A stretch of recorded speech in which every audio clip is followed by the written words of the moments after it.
The culture in Miami was reestablished by former head coach Brian Flores. Right. Brian Flores had to detoxify the culture, and he did. Let me talk about this culture in Miami being re-established.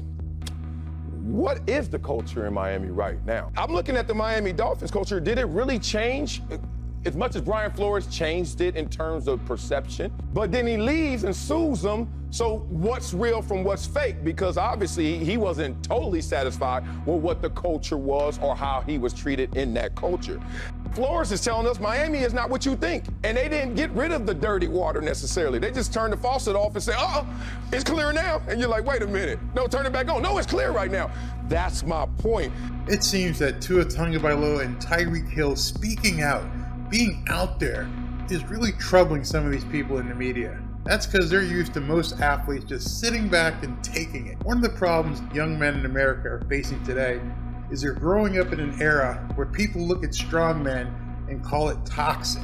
This toxic masculinity talk is permeating throughout the country. They don't have any idea that strong men who've played football were considered badasses. Guys like Butkus, Lambert, Mike Ditka, Lyle Alzado, Lawrence Taylor, Bill Romanowski.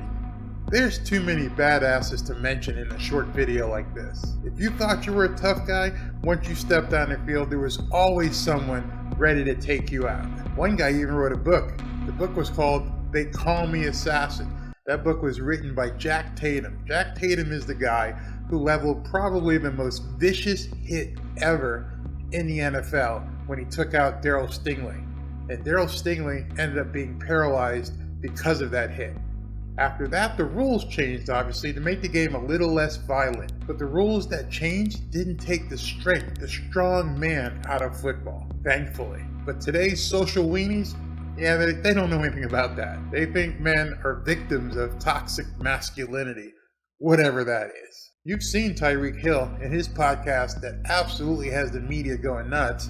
And then Tua Tagovailoa talks about reestablishing the culture here in Miami. And these people can't really handle what these two guys are saying. It seems like their statements have caught the media completely off guard. Check out this video. The culture in Miami was reestablished by former head coach Brian Flores. Right. Brian Flores had to detoxify the culture, and he did. Let me talk about this culture in Miami being re-established. What is the culture in Miami right now? I'm looking at the Miami Dolphins culture. Did it really change?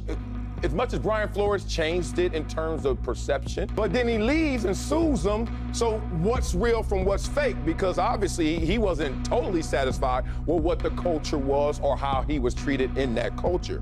Flores is telling us Miami is not what you think. And they didn't get rid of the dirty water necessarily. They just turned the faucet off and said, it's clear now. And you're like, wait a minute. No, turn it back on. No, it's clear right now.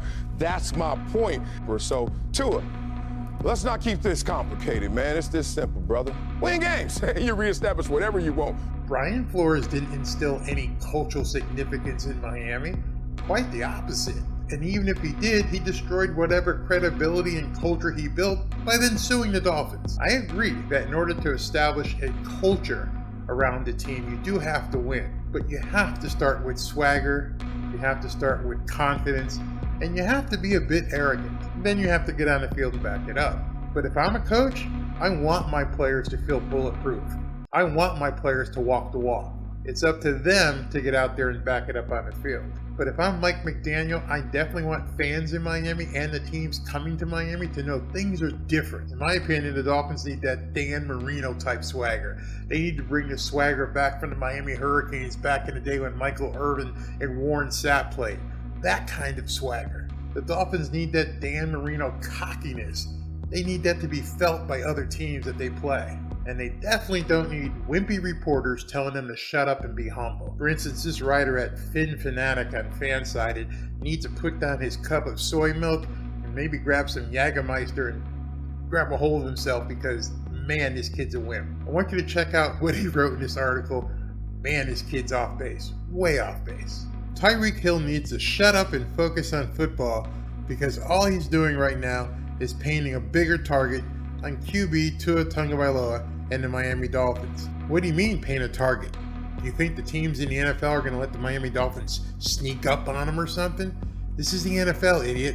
The term "shut up and dribble" became controversial after a news reporter called out LeBron James for using his prominent voice in politics to support a vision that he and many others believed in.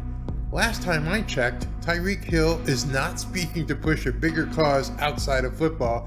He's just fueling irrelevant drama like a high schooler on Instagram.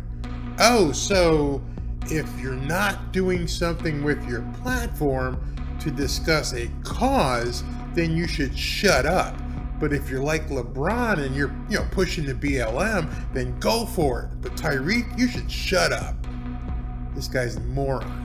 I'm telling Tyreek to shut up and focus on football because he's getting paid $30 million per year to score touchdowns, not to have Twitter fingers. He's not fighting for a bigger cause, he's gossiping like a high schooler. I hope Tyreek doesn't see this because you certainly, sir, are going to get the head ass of the week award. This is insane. So he should shut up because he's not political. He's not worthy of telling you what he really thinks. He's not worthy of speaking his mind, unless, of course, he's doing a political cause. You see where these soy boys are? This is insane. He's painting an unnecessary target on the Miami Dolphins' back. Newsflash, the Jets, the Steelers, the Patriots, the Bills.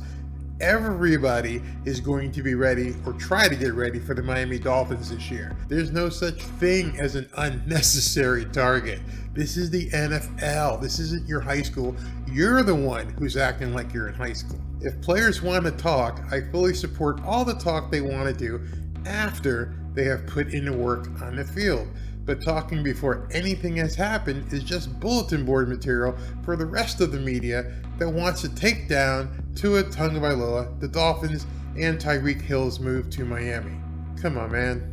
You're not serious, right? You still believe in this bulletin board bullshit? Come on.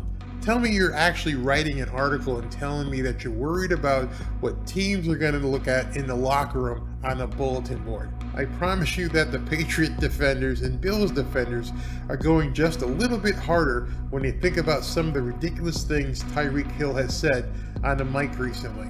And the last thing I want is for other teams to have the edge mentally because it can snowball from there. Tell me you've never played competitive football without telling me you've never played competitive football. You see what these guys do? They tell you, without even having to tell you, that they really have no clue what goes on in the minds of NFL players. If you really think that what Tyreek has been saying is bulletin board material, you're an idiot. Time for Tyreek Hill to clock out of his shift from being a used car salesman. Whoa. You think that one of the best receivers in the NFL has been reduced to a used car salesman because he decided he wanted to do a podcast and you feel you should tell him to shut up. Man, some of these people who write these articles are complete idiots. I mean, complete idiots. Where do you get off telling an NFL, never mind, forget NFL wide receiver, where do you get off telling anybody, telling me, telling any person who makes a video or podcast or even writes an article, where do you get off telling them to shut up? Drink your soy, be the keyboard warrior that you are, and hope that you never see Tyreek in person. Never. Because he's not going to hit you because you're not even worthy of that. He'd just laugh in your face. How dare you tell a grown-ass man that he needs to shut up? Remember a couple of weeks ago when Tua called these guys keyboard warriors? He was absolutely right. And it's funny because this guy calls himself a fan of the Miami Dolphins. I wonder if this guy squats to pee, if you know what I mean. This is absurd. Who needs this kind of a fan? Well, I'd like to know your take. Leave me a comment. Let me know what you think. If you'd like to see any of my other videos on the Miami Dolphins, go ahead and check one of these two sitting here. And remember, every morning I've launched a new video series called the 2-Minute Warning. Just a quick 2 minutes of whatever's going on in the news. Check those videos out as well. Talk to you guys soon.